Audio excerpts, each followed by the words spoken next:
What is if you were to round up your story at Machinima, what is the worst, the best, and the most you've ever made somebody laugh there? So we'll start with the worst. Just get the bullshit out of the way. What's the worst part about Machinima? And worst part about Machinima.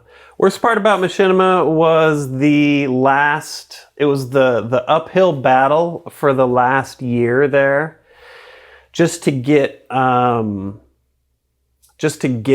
things done and to move forward. Yeah. So like this is well after Hutch and Nanners have moved back to YouTube on their own. I'm with APL. I finally have convinced Machinima. I'm like, dude, we're buried. So Respawn, as videos as views started to descend and other studios were coming up, like Maker and all them, the desperate ploys to stay relevant by Machinima was just upload more vids. We need more views, and we need those numbers to tell people, that are going to buy the company. That was all they wanted to do, was sell the company for billions and billions of dollars. That's what they wanted. They're like, we want $1 billion buyout or whatever. So that was their goal. And to get anything done. So like at the time, Respawn, we were uploading like 35.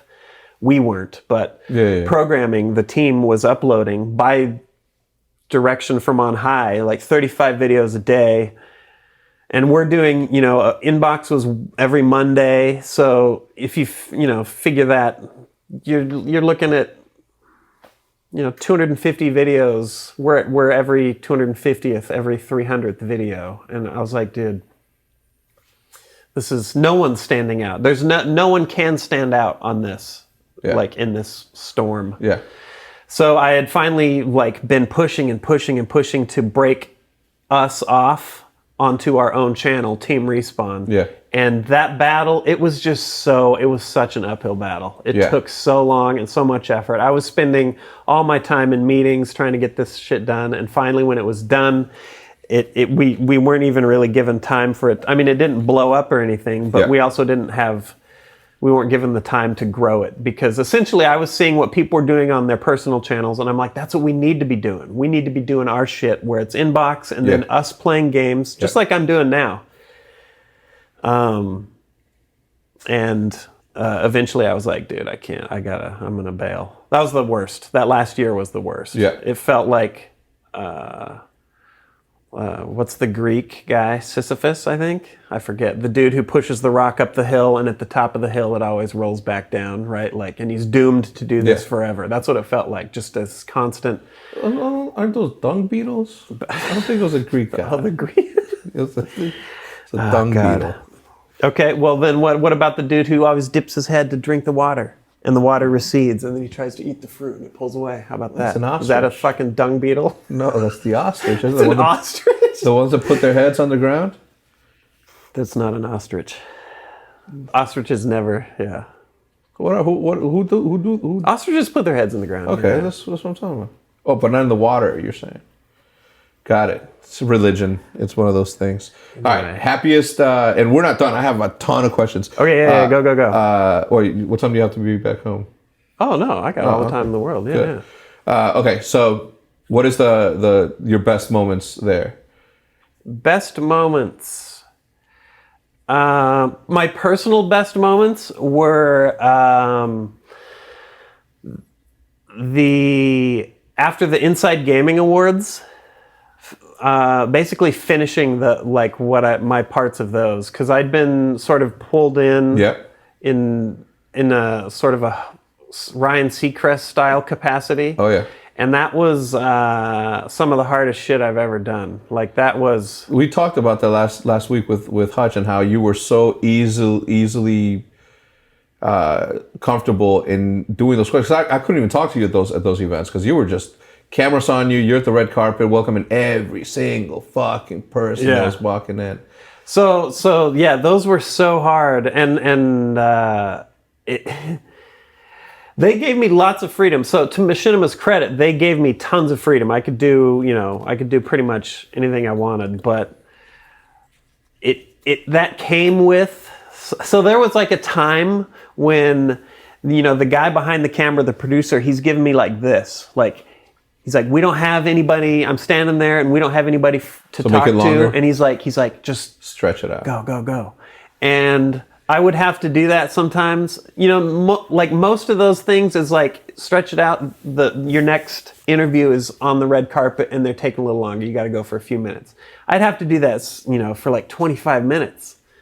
Just fill air for half an hour where it's like, oh, dude, it was so hard. And so I would finish those and then I would just go home and like there was no partying for me. No. It was just go home and like wipe out because that's like that mental effort is just brutal. But it felt so good to be like, dude, host. After that, not just the host, but to be like, dude, I pulled it off. Yeah. I don't know how. Yeah. But I did it again. Yeah, I got away with it. I sneaked out. Those are like the most satisfying, I think.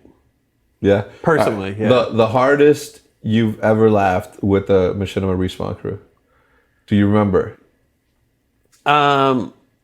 Yeah, I remember what I think is the funniest bit we ever did, at least personally, but it's one that never made air. Yeah. Go on. It was I mean, if it didn't make air. Yeah. It won't make this is a sponsored podcast. No, don't worry about it. And, no, I won't do anything too crazy, but yeah. It was it's not that insane. The bit was the inbox question was, do you guys have a word that bothers you? Is there a word that bothers you? And the example was moist. A lot of people don't like the word moist or whatever. And so so I had already conceived of what I was going to do because I'd seen the question. Yeah. Hutch and Nanners, I showed it to them so that they could, sometimes we would like get eyes on the stuff so that they could prepare, put something together. And so they did theirs. I forget what it was. And then it came it was my turn. And I said like the word that, what did I say? I was like, you know what bothers me? And then the word was like the N word, right? Yeah. And Hollywood nearly dropped the fucking camera, and Nanners looked like he'd seen his dead ancestors rise up out of the ground in front of him, and Hutch turned his back, so he was like crying, facing his back away from the camera. And then I knew that this was gonna kill, so I was like, the thing about Nunu that I hate is, and I went on this whole spiel about it, and then I played dumb at the end and was like, oh, no, not like that. The word, so the whole thing. But I dropped the N-bomb probably 7 times on this bit. Yeah. And, fuck, it's somewhere on a hard drive with Hollywood somewhere, I'm sure. But, dude, you can imagine that. We submitted that shit to our bosses. No, you didn't. He watched the first one. He sees me do it, and I'm waiting in the corner, and I'm just like, here it comes. And then it happens, and he just hits spacebar. And he looks at me, and I'm like, dude, you don't even know. He pushes play, pushes pause again. He's like, dude. Anyway, yeah.